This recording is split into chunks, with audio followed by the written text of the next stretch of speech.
Assalamualaikum warahmatullahi wabarakatuh. Perkenalkan, saya Iwa Pakumati dari jurusan Pendidikan Luar Sekolah. Kali ini saya akan menjelaskan mengenai apa itu kopri dan gender. Berikut penjelasannya. Istilah gender dikemukakan oleh seorang ilmuwan sosial dengan maksud untuk menjelaskan perbedaan perempuan dan laki-laki yang mempunyai sifat bawaan atau ciptaan dari Tuhan. Seringkali orang mempercampur adukan ciri-ciri manusia yang bersifat kodrati atau tidak berubah dengan yang bersifat non-kodrati atau gender. Ya, bisa berubah dan bisa berubah dan bisa diubah. Perbedaan peran gender ini juga menjadikan orang berpikir kembali tentang pembagian peran yang dianggap telah melekat, baik pada perempuan maupun laki-laki. Gender adalah perbedaan yang tampak antara laki-laki dan perempuan yang dilihat dari nilai dan tingkah laku, dan dapat diartikan juga sebagai harapan-harapan budaya terhadap laki-laki dan perempuan. Misalnya, perempuan dikenal dengan lemah lembut, emosional, dan keibuan. Sementara, kaum Adam atau laki-laki dianggap sebagai seorang yang kuat, rasional. Ya, adapun ciri-ciri dari sifat itu merupakan sifat yang dapat dipertukarkan. Misalnya, ada laki-laki yang lemah lembut, ada juga perempuan yang kuat. Dan perubahan dari sifat-sifat tersebut terjadi dari waktu ke waktu, dari tempat ke tempat. Sesungguhnya perbedaan gender tidak akan menjadi masalah selama tidak melahirkan ketidakadilan gender. Namun, yang menjadi persoalan ternyata perbedaan gender telah melahirkan berbagai ketidakadilan.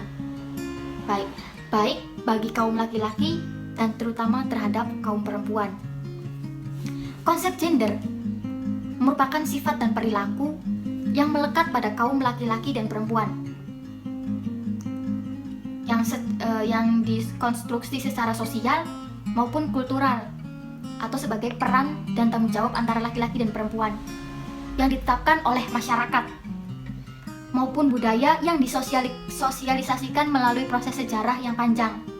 Karena dibentuk oleh budaya, maka gender bukan kodrat atau ketentuan Tuhan. Oleh karena bukan ketentuan Tuhan, maka gender tidak bersifat tetap. Contoh, ketika mengetahui jenis kelamin anak yang akan dilahirkannya, orang tua cenderung menyiapkan segala perlengkapan bayi sesuai jenis kelamin. Misalnya, pink untuk anak perempuan, biru untuk laki-laki. Sejak lahir, budaya ini sudah melekat bahwa biru adalah warna laki-laki dan merah muda atau pink adalah warna untuk anak perempuan. Persoalan ketidakadilan gender ini bermuara dari adanya pembeda. Contoh lainnya dalam dunia pendidikan. Dalam dunia pendidikan, misalnya, stereotip terhadap beberapa jurusan yang sangat dikenal dengan identitas gender, seperti pelabelan bahwa jurusan teknik mesin untuk anak laki-laki, sebab hal-hal yang bersinggungan dengan mesin menunjukkan sifat maskulin. Wah. Sedangkan jurusan tata boga untuk perempuan, sebab di jurusan tata boga mengajarkan hal-hal yang berkaitan dengan dapur. Menarik. Kultur yang ada menganggap perempuan sebagai konco wingking. Apa itu konco wingking? Sehingga segala urusan yang berkaitan dengan dapur merupakan hak dan kewajiban perempuan. Hal ini tentunya didasari dari sebuah pembedaan, di mana dapur dan garasi memiliki konotasi gender yang kuat. Dapur, ruang untuk mengolah makanan, sangat kuat asosiasinya dengan aktivitas feminim. Sementara garasi adalah ruang untuk menyimpan kendaraan dengan aktivitas yang lebih maskulin. Adapun beberapa bentuk diskriminasi gender. Yang pertama, ada stereotip atau citra baku, yaitu pelabelan terhadap salah satu jenis kelamin yang seringkali bersifat negatif. Pada umumnya menyebabkan terjadi ketidakadilan. Misalnya, karena perempuan dianggap ramah, lemah lembut, rapi, maka lebih pantas bekerja sebagai sekretaris, guru di taman kanak-kanak. Yang kedua, ada subordinasi atau penomorduaan. Apa itu? Yaitu adanya anggapan bahwa salah satu jenis kelamin dianggap lebih rendah atau dinomorduakan posisinya dibandingkan dengan jenis kelamin lainnya. Contoh, sejak dulu perempuan mengurus pekerjaan domestik, sehingga perempuan dianggap sebagai orang rumah atau teman yang ada di belakang. Yang ketiga, marginalisasi atau peminggiran adalah kondisi atau proses peminggiran terhadap salah satu jenis kelamin dari arus atau pekerjaan utama yang berakibat kemiskinan. Misalnya, perkembangan teknologi menyebabkan apa yang semula dikerjakan secara manual oleh perempuan diambil alih oleh mesin, yang pada umumnya dikerjakan oleh laki-laki. Yang keempat, beban ganda atau double burden adalah adanya perlakuan terhadap salah satu jenis kelamin di mana yang bersangkutan bekerja jauh lebih banyak dibanding dengan jenis kelamin lainnya.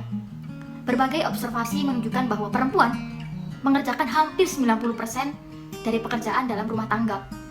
Karena itu, bagi perempuan yang bekerja di luar rumah, selain bekerja di wilayah publik, mereka juga masih harus mengerjakan pekerjaan domestik.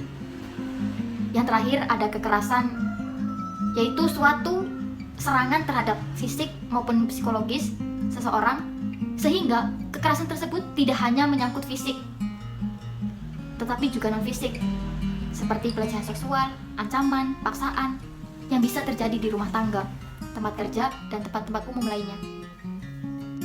Adapun perempuan dalam perspektif Islam. Bagaimana sesungguhnya pandangan Islam dalam menempatkan perbedaan jenis kelamin dalam konsep pranata sosial?